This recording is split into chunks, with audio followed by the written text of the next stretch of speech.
రుద్ర దేనికి భయపడిని ఆ మొండి గుండె ఈరోజు చావు అంచున నిలబడి కొట్టుకుంటోంది.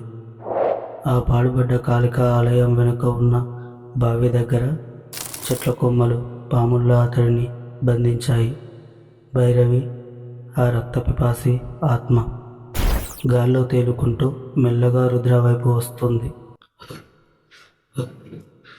వదిలే, నన్ను వదిలే, నేనేం తప్పు చేశాను? ఆగు, అక్కడే ఆగు. తప్పు చేయడం ఎందుకు రుద్ర? నీ ప్రాణం నాకు కావాలి. ఈ బావి అడుగున ఉన్న నా ఆత్మ శాంతించాలంటే ప్రతి అమావాస్యకు ఒక యువకుడి రక్తం ఈ నేల మీద చిందించాలి. ఈరోజు నీ వంతు. ఆమె గోర్లు రుద్ర గొంతును తాకబోతుండగా సరిగ్గా అదే సమయంలో రుద్ర జేబులో ఉన్న ఫోన్ మోగింది. ఆ రింగ్ టోన్ ఒక భక్తి పాట. ఓం నమ శివాయ, ఓం నమ శివాయ. ఆ శబ్దం వినగానే భైరవి ఒక్కసారిగా వెనక్కి విసిరి కొట్టినట్టు పడిపోయింది. ఆమె ముఖం మీద అసహ్యం, భయం కనిపిస్తున్నాయి. ఆపు, ఆ శబ్దాన్ని ఆపు.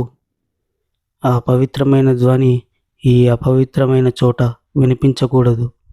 రుద్రకు అప్పుడు అర్థమైంది, ఆమెకు దైవస్మరణ అంటే భయమని.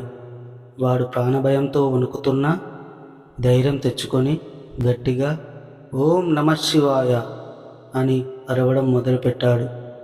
ఆ మంత్రం వింటుంటే భైరవి శరీరం కాలిపోతున్నట్టు పొగలు వస్తున్నాయి. చెట్ల కొమ్మల పట్టు సడలింది. రుద్ర కింద పడిపోయి వెంటనే లేచి గుడివైపు పరిగెత్తాడు. కానీ ఆ పాడుబడ్డ గుడి తలుపులు తనంతటా తామే దభీం అని మూసుకుపోయాయి. చుట్టూ చూస్తే ఎక్కడా దారి లేదు. అప్పుడే రుద్ర కళ్ళు ఆ గుడి గోడ మీద ఉన్న పాత తాళం పత్ర చుట్టూ చూస్తే ఎక్కడా దారి లేదు. అప్పుడే రుద్ర కళ్ళు ఆ గుడి గోడ మీద ఉన్న పాత తాళపత్ర గ్రంథం మీద పడ్డాయి. ఆ గ్రంథం దుమ్ములో కూరుకుపోయి ఉంది. వాడు దాన్ని తీసి చూడగా అందులో భైరవి గురించిన అసలు నిజం రాసి ఉంది. 100 ఏళ్ల క్రితం భైరవి ఈ ఊరిలోనే ఒక గొప్ప తాంత్రికురాలు.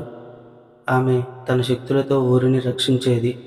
కానీ ఊరి జనం ఆమె మీద క్షుద్ర పూజలు చేస్తోందని నింద వేసి ఆమెను బావిలోకి తోసి చంపేశారు. చనిపోయే ముందు ఆమె ఒక భయంకరమైన శపథం చేసింది, నన్ను అన్యాయంగా చంపిన ఈ ఊరిలో ఏ ఒక్కరిని సుఖంగా ఉండనివ్వను అని. అందుకే ఆమె ఆత్మ ఆ బావిలోనే బందీ అయ్యి అమావాస్యకు ఒకరిని బలి తీసుకుంటోంది.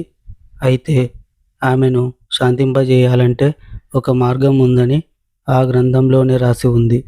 భైరవి ఆత్మకు విముక్తి కలగాలంటే ఆమె చనిపోయిన బావిలో కాళికాదేవి విగ్రహానికి అభిషేకం చేసిన తీర్థం కలపాలి.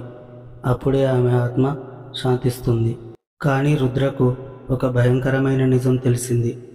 ఆ తీర్థం తేవాలంటే వాడు మళ్ళీ ఆ భైరవి ఉన్న బావి దగ్గరకే వెళ్ళాలి. అప్పటికే భైరవి మళ్ళీ కోలుకుంది. మునుపటి కంటే 10 రెట్లు కోపంతో ఆమె గాలిలో తిరుగుతూ రుద్ర కోసం వెతుకుతోంది. రుద్ర, ఎక్కడున్నావు? నన్ను మంత్రాలతో భయపెట్టాలని చూస్తున్నావా? నిన్ను ఈ రాత్రి బలి తీసుకోకుండా వదలను. రుద్ర చేతిలో తీర్థం గిన్నె ఉంది. కళ్ళ ముందు మృత్యువు లాంటి భైరవి ఉంది. మరి రుద్ర ఆ బావి దగ్గరికి వెళ్ళి ఆమెను శాంతింపజేశాడా? లేక ఆ రాత్రి రుద్ర ప్రాణాలు ఆ బావిలోనే కలిసిపోయాయా? దీని తర్వాత ఏం జరుగుతుందో తెలుసుకోవాలంటే ఎపిసోడ్ 3 కోసం వేచి ఉండండి.